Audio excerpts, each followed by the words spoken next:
এটা মিছা কেছ সজাই এজন শিক্ষকক গ্ৰেপ্তাৰ কৰাৰ পৰিকল্পনা কৰিছিল। তো সেইটো আমি যেতিয়া প্ৰমাণ কৰি তদন্ত কৰি সঁচা বুলি প্ৰমাণিত হ'ল, তেখেতৰ এগেইনষ্টত আমি কেছ এটা ৰেজিষ্টাৰ কৰিছোঁ আৰু যাৱতীয় বিধিগত আইনগত ব্যৱস্থা গ্ৰহণ কৰিছোঁ। নতুন কেছ নম্বৰ 148/22।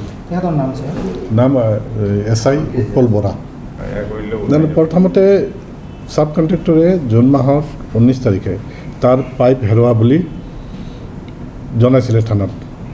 তাৰপিছত তেতিয়া কেছ দিয়া নাছিলে। গৈ মানে বিচাৰি ওচৰে পাজৰে দেখিলে যে বানপানীৰ সময়ত পানী যোৱাৰ কাৰণে ৰাস্তাত এডাল পাইপ জলজীৱনৰ কোনোবাই থৈ দিছিলে। সেইডাল উঠাই পিছত আমাৰ যিটো কমপ্লেইন তাক দি দিলে।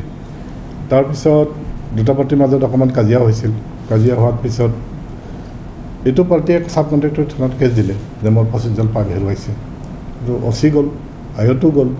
গৈ দেখাৰ পিছত মানে পাইপ চিজ কৰিলে দুডাল আমাৰ 21ৰ ঘৰৰ পৰা। কিন্তু আমি পিছত তদন্ত কৰি দেখিলোঁ যে 21ৰ ঘৰৰ পৰা পাইপ চিজ কৰা নাছিল। এইটো কণ্ট্ৰেক্টৰ ঘৰৰ পৰা পাইপ দুডাল আনি দেখুৱাইছে 21ৰ ঘৰৰ পৰা চিজ হোৱা বুলি। গতিকে তাৰ ঘৰৰ পৰা চিজ যিহেতু হোৱা নাছিল, গতিকে এইটো দেখুৱাব নালাগিছিল। তদন্তটো নিৰপেক্ষ হোৱাটো দৰকাৰ আছিল। তো সেইকাৰণে তেখেতসকলে আমাক আপত্তি জনাইছে, ছ'চিয়েল মিডিয়াত জনাইছে। আমি তদন্ত কৰিলোঁ। তদন্ত কৰি যে এটা ফল্ছ চিজাৰ বনাই ফল্ছ এভিডেঞ্চ লৈ মানুহ এজনক গ্ৰেপ্তাৰ কৰাৰ যিটো পৰিকল্পনা কৰিছিল, সেইটোতো এজন আৰক্ষী বিষয়াৰ কাম নহয়। সেইমতে আমি এটা তদন্ত কৰি ভুল পালোঁ তাৰ, আৰু এটা FIR লৈ কেছ এটা ৰেজিষ্টাৰ কৰিলোঁ। 5 লাখ টকা এটা দাবী কৰা বুলি কৈছে। দাবী কৰাৰ কথা আমাক জনোৱা নাই, যদিও আমি ভাবিছোঁ হয়তো টকা দাবী কৰিছিল, দাবী কৰিব পাৰে, নহ'লে কেছটো তেখেতে এনেকৈ কেলৈ কৰিছিল। তেওঁ দুবাৰকৈ বিদেশ ভ্ৰমণ কৰিছে এই বছৰ। আপোনালোকৰ পৰা অনুমতি লৈ গৈছিলে নে? বিদেশ ভ্ৰমণৰ কেছটো মোৰ থকা দিনত হোৱা নাই। এইটো বস্তু কোনো চৰকাৰী অফিচাৰে যদি বিদেশ ভ্ৰমণ কৰে, এটা চৰকাৰৰ পৰা নিয়ম হিচাপে পাৰ্মিশ্যন লৈ যাব লাগে। এই বস্তুটো আমি পিছত তদন্ত কৰি চাম। মাটি দালালিৰ ক্ষেত্ৰত তেওঁ জড়িত বুলি বহুতে অভিযোগ কৰিছে, আৰু এজনে এইমাত্ৰ আমাৰ আগত অভিযোগ কৰিছে যে তেখেতৰ মোমায়েকক তেখেতে ঘৰত ড্ৰাগছ দি পেলাই মানে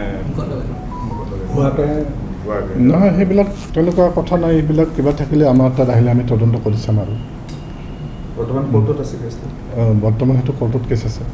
যদি সাক্ষীবাদী নহয় তো এনে প্ৰমাণ নহ'ব। এতিয়া এওঁৰ বিৰুদ্ধে কি ধৰণে সাধাৰণ দোষীৰ ধৰণে হ'ব নে আৰক্ষী বিষয়া? বস্তুটো দোষী আৰু আৰক্ষী বিভাগ বুলি কথা নাই। যদি কোনোবাই আমাৰ কগনিজেবল অফেন্স কৰে, চৰকাৰী হওক বেচৰকাৰী হওক, তাৰ আইনগত যিটো ব্যৱস্থা হ'ব লাগে সেইটো ব্যৱস্থাই হ'ব। সেইমতে আমি ব্যৱস্থা গ্ৰহণ কৰিছোঁ। এখেতৰ বিৰুদ্ধে আৰু কোনোবাই অভিযোগ দিছে নেকি আপোনালোকৰ তেনেকুৱা ফ্ৰড কিবা কৰা বুলি ক'লে?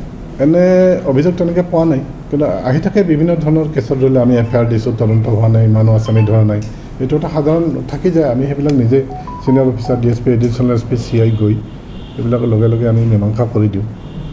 খাকী পোচাকত ক'লা দাগ পৰা নাই জানো? নাই, বস্তুটো তেনেকুৱা ক'লা দাগৰ নিচিনাই হ'ব বস্তুটো। ঠিক তেনেকুৱা যাতে ক'লা দাগ কৰিব নোৱাৰে তাৰ কাৰণে আমি যত্ন চেষ্টা কৰিম।